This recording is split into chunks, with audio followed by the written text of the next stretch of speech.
It was a crisp autumn evening in New York City, and the Grand Metropolitan Hotel was alive with energy. The annual charity gala, an event known for its glitz and glamour, was hosting some of the most influential figures in business, entertainment, and politics. The ballroom gleamed with polished marble floors and towering floral arrangements, while waiters in white gloves weaved through the crowd with trays of champagne.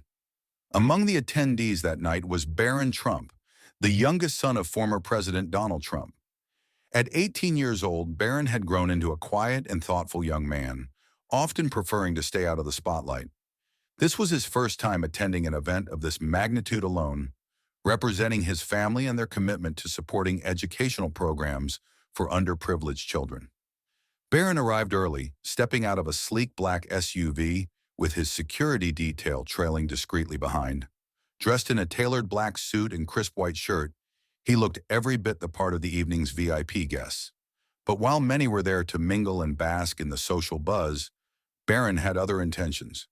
As he entered the grand ballroom, his sharp blue eyes scanned the room, taking in the laughter, the clinking of glasses, and the warm hum of conversation.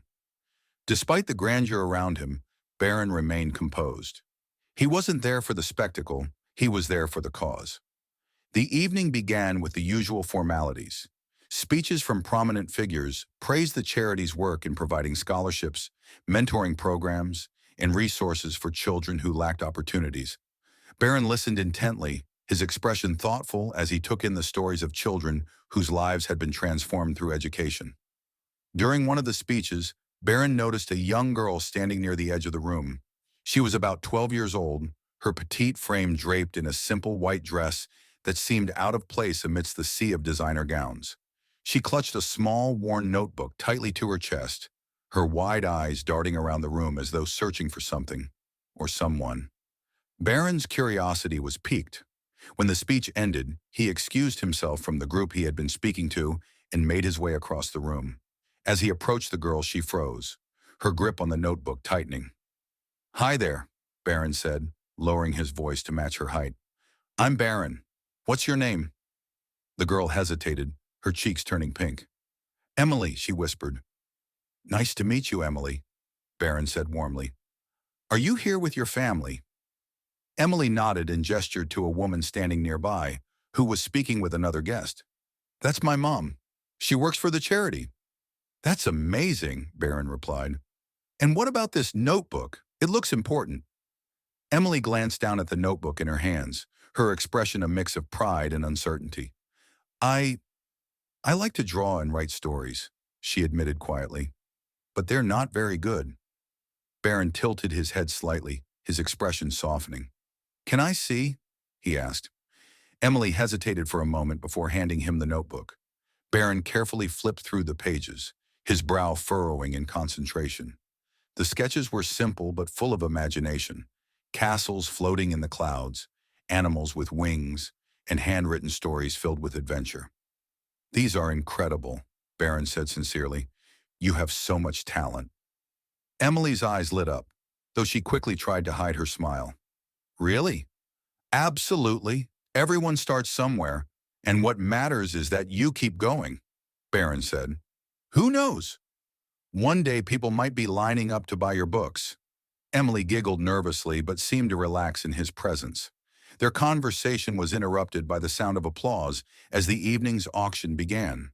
Barron glanced at Emily one last time and said, "Keep drawing, Emily. You're going to do amazing things."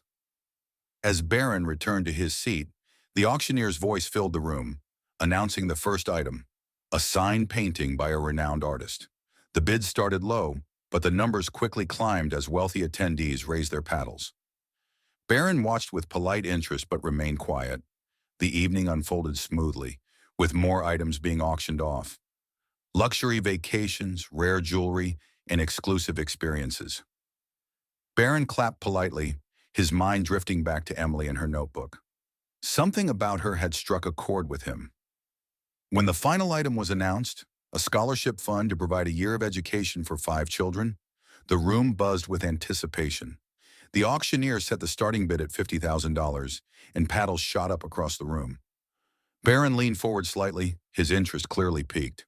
Barron's visit to the school marked the beginning of something transformative, not just for the students, but for himself. As he stepped into each classroom, he was met with curious eyes and shy smiles. The kids were eager to share their dreams, from becoming doctors and engineers to artists and writers. One girl, no older than 10, handed him a crayon drawing of a rocket ship. "This is going to Mars someday," she said proudly. Barron crouched down, accepting the drawing with a grin. "I believe it will," he replied, his voice warm and genuine. The teachers spoke of the challenges their students faced, from lack of resources to broken systems. But Barron didn't hear despair. He heard resilience. One teacher said, "These kids don't need a handout. They need a hand up. And that's exactly what you've given them." The words stayed with Barron as he continued his tour, shaking hands and offering words of encouragement. The most impactful moment came when he visited the school library. The room was small, with shelves that looked like they hadn't been updated in decades. Yet the students crowded around, proudly showing off their favorite books. One boy, Miguel, stood apart, clutching a battered copy of a science textbook. When Barron approached him, Miguel's voice was barely above a whisper. "I want to be an astronaut," he said, glancing at the floor. Barron knelt down to meet his gaze. "Then you will be," he said firmly. "And when you get to space, you'll inspire even more kids to follow their dreams." Miguel's face lit up, and for the first time, Barron saw what his actions could truly achieve. Not just opportunities, but belief. As the visit came to an end, the school principal gathered everyone in the auditorium. "Barron," she began, her voice filled with emotion, "what you've done isn't just about funding. It's about hope. You've reminded us that people care and that these kids have a future worth fighting for." The students erupted into cheers, and Barron stood, humbled and slightly overwhelmed. "Thank you," he said, his voice steady but soft. "But the real credit goes to all of you. Teachers, parents, and especially the students. You're the ones who inspire me. Keep pushing forward and never stop believing in yourselves." As he left the school, Barron couldn't help but think of Emily and the drawing she had sent him. He decided that the gala wouldn't be the end of his involvement. It was just the beginning. Over the following months, Barron quietly worked behind the scenes, connecting with other donors and organizations to ensure the scholarship program would continue to grow. He visited more schools, spoke with more students, and even began funding improvements for libraries and classrooms. News of his efforts continued to spread, but Barron avoided interviews, focusing instead on the work. One day he received another letter from Emily. This time it wasn't just a thank you note, it was an invitation. Emily's school was hosting a small art exhibit, and she wanted Barron to see her latest creations. Touched, Barron made time to attend. When he arrived, Emily ran up to greet him, her face glowing with excitement. "You came!" she exclaimed. Barron smiled and nodded. "I wouldn't miss it." The exhibit showcased drawings and stories from Emily and her classmates, each one bursting with imagination and creativity. One particular piece caught Barron's eye, a detailed illustration of a ladder reaching into the stars, with children climbing each rung. At the bottom, in delicate handwriting, was the caption, "Because someone believed in us." Barron stood silently for a moment, feeling a lump rise in his throat. Emily came to stand beside him. "That one's for you," she said softly.